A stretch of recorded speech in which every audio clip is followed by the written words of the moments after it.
जिन खे वाल साहब असां जॾहिं तारीख़ में ॾिसूं था, रिवायतुनि में ॾिसूं था त जिथे खोड़ सारियूं ॿियूं शयूं जेके आहिनि उहे असां वटि असांखे नज़र अचनि थियूं। जॾहिं हज़रत अली करम वजह जी ॻाल्हि थिए थी, उन्हनि जी ज़िक्र जी ॻाल्हि थिए थी त खोड़ सारियूं शयूं असांखे नज़र अचनि थियूं। गॾोगॾु उन्हनि जेके वसीयतूं कयूं उन जो बि रिवायतुनि में ज़िक्र शामिलु आहे। चाहींदमि त उन ते बि ट्रांसमिशन में रोशनी विझंदा हलूं, बिकॉज़ ज़ाहिर आहे उहो बि हिकु मरहलो शहादत जे क़रीब जो मरहलो आहे, इन्हनि ॾिहाड़नि जो मरहलो आहे। जी जी उनजे बिल्कुलु हवाले सां जी बिल्कुलु जीअं असां पहिरें बि सेगमेंट में ॻाल्हाए रहिया हुआसीं त ज़ाहिर आहे जॾहिं हिकिड़ो मुदब्बिर ऐं हिकु आलिम शख़्स जॾहिं दुनिया में वञी रहियो हुजे ऐं उहो का वसियत करे वञे त उहा वसियत वॾी ख़ासि हूंदी। ऐं वसियत ज़ाहिरी तौर ते त इमाम हसन हुसैन खे करे रहिया आहिनि, पर दर हक़ीक़त क़यामत ताईं जी बशर जे लाइ उहो जेको आहे हिकिड़ो रस्तो ॾसी वञनि पिया त सिरात मुस्तक़ीम जो रस्तो इहो अथव। उन में इहो हुयो त सभ खां पहिरियों तव्हां जेको आहे निमाज़ खे पंहिंजे सरे वक़्त ते पढ़िजो, ठीकु आहे। यतीमनि जो वॾो ख़्यालु कजो। यतीमनि जो मक़सदु एॾो मौला अली अलैहिस्सलातु वस्सलाम त एॾो तव्हांखे ताक़ीद उन्हनि जो ॾसियां त एॾो ताक़ीद आहे इमाम जो यतीमनि जे हवाले सां, शायदि कंहिं ॿिए इमाम जो नथो मिले। पोइ छाकाणि त कूफ़े में यतीम इलाही बि हुया उन ज़माने में। उनजी वजह इहा हुई त मौला अली अलैहिस्सलाम सां जेका जंग थियनि थियूं उहे मुसलमान था कनि। जेके मुनाफ़िक़ मुसलमान हुया उन्हनि मौला सां जंगूं कयूं। जंग जमल आहे, सिफ़ीन आहे, 70,000 माण्हू जंग सिफ़ीन में शहीद थियनि था, क़तल थियनि था।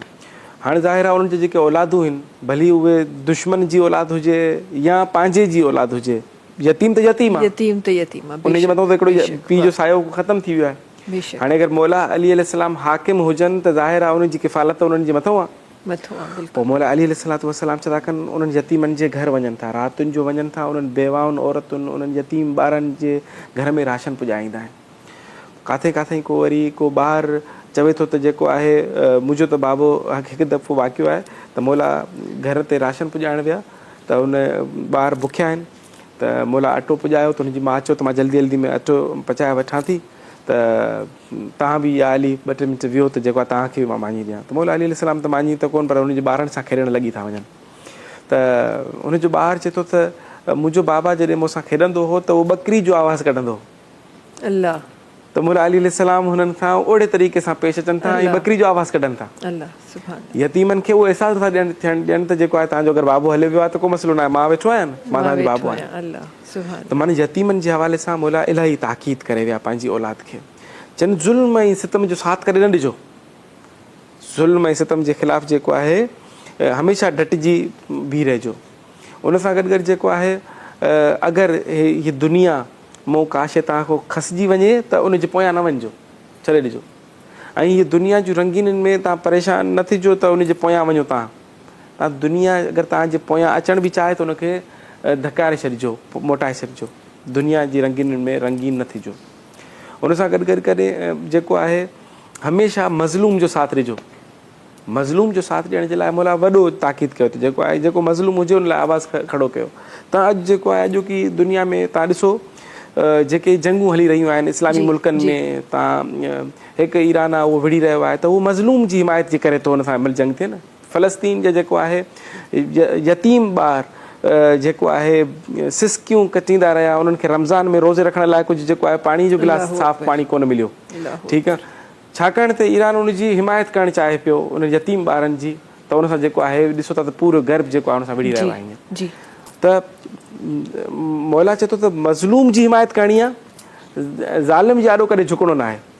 पोइ इहे मिसालूं माना असांखे दुनिया में बि ज़ाहिर थियनि थियूं। अहिड़े तरीक़े सां मौला जी जॾहिं औलाद जॾहिं वञे छा ॿियो पंहिंजे कातिल लाइ मौला वसियत करे थो वञे त इनखे जेको आहे अगरि त मां हिन ज़ख़्म मां बची थो वञा त मां हिन कातिल खां मां पंहिंजो बदिलो पाण वठंदुमि, पर जेकर नथो बचां त ए हसन हुनखे हिकिड़े वार में ई पंहिंजो बदिलो वठिजो। अगरि हुन हिकिड़े वार में हू क़तल थी थो वञे त ठीकु, जे बची थो वञे त हुनजो नसीबु आहे, तव्हांखे ॿियो वार करण जी हुनखे इजाज़त कोन्हे। माना अदालत ॾिसो त अदालत जो अंसर मौला में एॾो आहे जो पंहिंजे कातिल सां बि पंहिंजो इंसाफ़ करणु था चाहिनि, त हुनखे कोई नाइंसाफ़ी हुन सां नथी वञे। त एॾो आदिल इमाम। ऐं ॿी वॾी ॻाल्हि इहा बि आहे जी त चयो वेंदो आहे त जी ख़वारिजिन मौला खे क़तल कयो, इहो बि ग़लति आहे। कोई ख़वारिजिन मौला खे क़तल न कयो आहे। मौला खे क़तल उन्हनि ई कयो जेके मौला सां जंगू विड़ी रहिया हुया, जी जी उन्हनि ई कयो जिन वरी मौला हसन खे बि शहीद कयो, उन्हनि ई कयो जिन करबला में मौला हुसैन खे क़तल कयो। हे सॼी हिकिड़ी ई लड़ी हुई जेके अहल बैत जे घराने सां अहिड़े तरीक़े सां ज़ुल्म कंदा आया अॻिते हलंदा आया, सिर्फ़ु ख़वारिजिन जो नालो हणी ऐं ईअं असां चओ था उन्हनि जा जेके ख़वारिजिन जा अमल के भला हुया, पर मक़सदु त हू दुश्मन पंहिंजे गर्दन तां मौला अली अलैहिस्सलाम जे क़तल खे मिटाइणु चाहे पियो त कंहिं ॿिए ते हणी छॾी, त बाबा हू बि दुश्मन हुया, इन करे उहे ई हुया, पर हू ख़वारिजिन मां न हुया। ऐं दुश्मन वाज़े आहे, चिटो आहे, उहो ई आहे जेको करबला में बि हुयो, उहो ई आहे जेको मौला हसन खे बि शहीद थो कराए। ऐं इहो सिलसिलो अहिड़े तरीक़े सां बिल्कुलु ईअं छा ई कहर आहे। इस्लाम दीन इस्लाम जी शुरूआत में जेके जंगूं थियूं साम्हूं कुफ़ार हुआ, काफ़िर हुआ, त हिकु इंसानी ज़हन जॾहिं सोचदे थो त कुफ़ार सां विढ़णु आसान आहे, काफ़िर आहिनि न, ग़लति चई रहिया आहिनि, अलाह खे न मञी रहिया आहिनि, उन्हनि सां विढ़णु आसान आहे।